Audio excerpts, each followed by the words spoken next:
Mamdani identified as Asian and African American on college application, says the New York Times. So what is behind this headline? Did he commit racial fraud in order to get into an Ivy League university, the same university at which his father is a faculty member and therefore would have already received preferential treatment as the child of a faculty?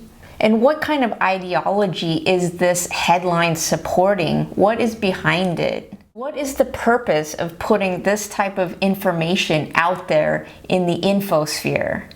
In this video, that's what I want to talk about. I am a sociology professor. My name is Dr. Beverly Yin Thompson, and I teach courses on sociology of race and ethnicity, global social problems, and I myself am a biracial, mixed-race person who wrote my master's thesis and my initial early publications on the topic of multiracial identity and the census. This news story really caught my attention. Mamdani is running for the mayor of New York City, and he just won the primary where he beat out the establishment Democratic figure Cuomo. Mamdani was born to two Indian heritage parents in the country of Uganda in Africa, and his mother is an Indian Hindu where his father is Indian Muslim. India is the most populous country in the world, and it is extremely ethnically diverse. And so you have lots of different groups of people based on a common shared heritage, language, religion, and so there's a great deal of diversity. And so right there, that makes him multi-ethnic, but monoracial from two Indian parents. Now, he was born in Uganda, and he moved with his family as his father was a professor to a job in South Africa and then on into New York City in 1999 when the father got a job at Columbia University and Mamdani was himself 7 years old. He went to elite schools in New York City. He was naturalized as a citizen in 2018. The New York Times admits that their source that they got this information from is from a person who one of their main objectives is to fight against affirmative action. So in an interview when asked about this particular topic, he said that he checked both Asian American to represent his Indian heritage. He also checked the Black or African American box, which underneath that title has several different nationalities, ethnicities, and he wrote in Ugandan because he was born in Uganda and he continues to hold the Uganda passport in addition to his American passport. He's just trying to capture the complexity of his racial ethnic heritage. Now on the form, if you see it, it says Black or African American, and then underneath that it lists different countries or nationalities. But if you read the fine print, which is not on the form, it says originating of Black Africans, particularly if you go and read the handbook on the census. So as a sociologist, I think that this is a really interesting story because I specifically teach race and ethnicity, and it would be helpful to have a few sociological concepts in order to understand this story and where it's coming from. So those key concepts would be monoracial, biracial, multiracial, multi-ethnic, monoethnic, monocultural, and multicultural, as well as dual citizenship, because that is a restriction that countries either have or do not have. For example, some countries allow people to be dual citizenships, have dual citizenships where other countries do not. China does not allow dual citizenships, but the United States does. Mamdani is not multiracial or biracial, but he's multi-ethnic and he is multicultural. Both of his parents are of Indian heritage, but they have different ethnic backgrounds within India as well as different religions. He was born and raised in Uganda, so he was born into that cultural context. He lived in South Africa, and then he came to the United States where he became an American. And so he is multicultural. He has different cultural identities inherent in the totality of his life. Now, this highlights the form of the census, because we can ask, well, what does race mean? What does it matter? What does it do? Race is a category that the government constructs in order to divide people, categorize people, in order to distribute resources and power. And so by definition, racial identity is a social construct, as we love to say in the social sciences. Now, biologists have proven that there are not distinct races amongst humans.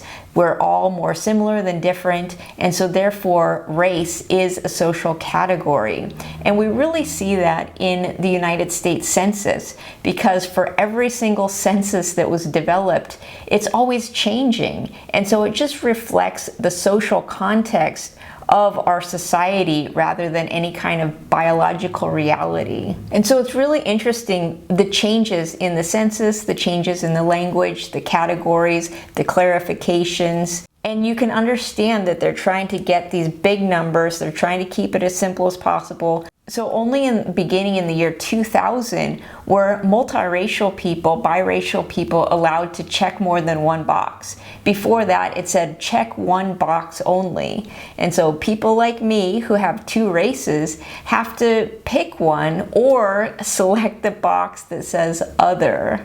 Now, the census doesn't only capture race, it does also capture ethnicity and nationality, because if you look under the Asian category, they've really broken it down based on nationalities. And so you can check Asian, and then you can check Chinese or Korean.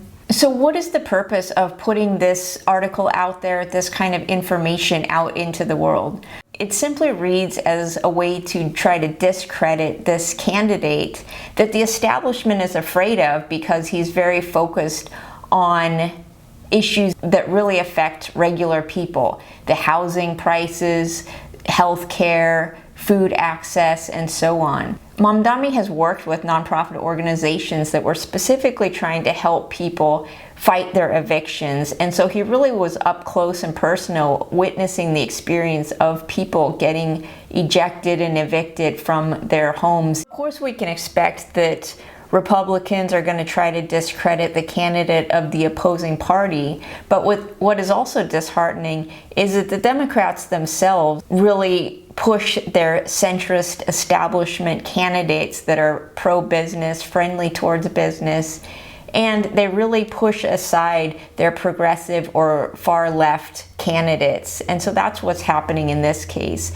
Because behind this attack is the implication that you can only be one thing. You can only have one race, you can only have one culture. And so that is racist monoculturalism. His background is also being attacked, his citizenship is also being questioned, and so that is the use of xenophobia as well as Islamophobia. The fear of him having a Muslim background is also at play in this situation in his run for candidacy. We've seen these kinds of attacks previously. We've seen it with Obama, we've seen it with Kamala. With Obama, we saw a lot of misinformation around whether he was a US citizen or not. He was born in Hawaii, but his father was from Kenya. And so the Republicans put the spin out there questioning his citizenship. And of course, to be a president of the United States, you do need to be born in the United States. But other politicians do not have these same kinds of requirements. Whether or not he was born in this country. If he wasn't born in this country, which is a real possibility, then he has pulled one of the great cons in the history of politics. He could have been born in Kenya and gone over to the United States, and everybody wants to be a U.S. citizen.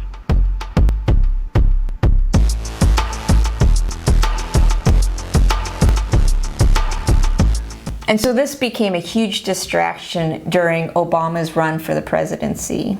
And of course, Obama himself was biracial, black and white, but yet he was flattened and called the first black American president, and he was always referred to as black, as African American, and very rarely as biracial. And so that's just another situation in which biracial people are used to being flattened, but especially for black and African American folks, they're often labeled as black only, and that's because of our history of hypodescent, or so-called one-drop rules. And this ties back to slavery, because this was a way to expand the property of slave ownership, is to say that anyone with partial black blood became black and was categorized as such. This therefore expanded the property of slave owners. Similarly with Kamala, she is biracial. She is Indian and black Jamaican.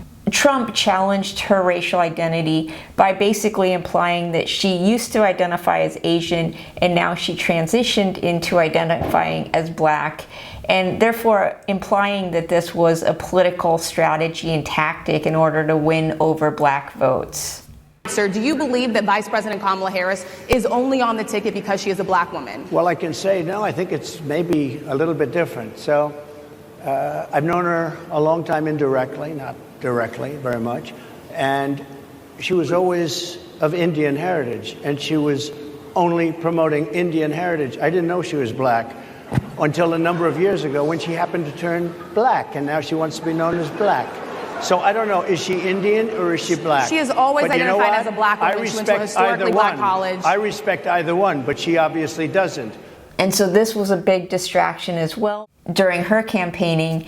And this comment came about when Trump was being interviewed by the Black Journalists Association, but they were also trying to flatten her into identifying as a black woman rather than as both a black woman and as an Indian American, Asian American woman. And so the concepts of monoracialism and monoculturalism is this belief that the dominant group is superior in having only one race or one culture, which upholds this concept of purity of race, purity of culture, and denies people their complexity of having multiple identity markers. And since I teach a class on global social problems, we go back to the dawn of human history, and we see that as long as people have had feet, they have been migrating around the world and intermixing with other people in every way imaginable. All their products, their resources, their languages, their religions, and so on has always been intermixing. And so the idea of purity is just not a realistic concept, but it's one of an ideological purity and a power play.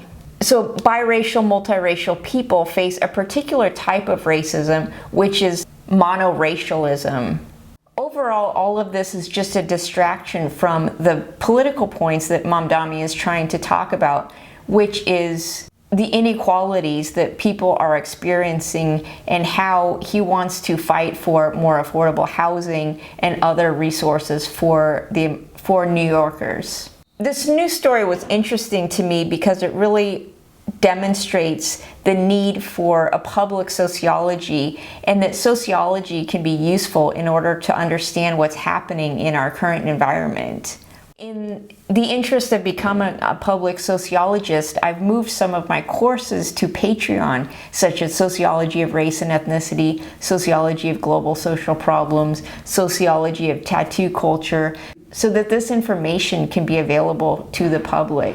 In some of my previous videos, I've covered books that are really useful to this conversation, such as The History of White People, which demonstrates how the white racial category is a social construct. And I also overviewed a book on multiracial identity, which really talks about the nuances of having multiple racial identities in a monoracial society.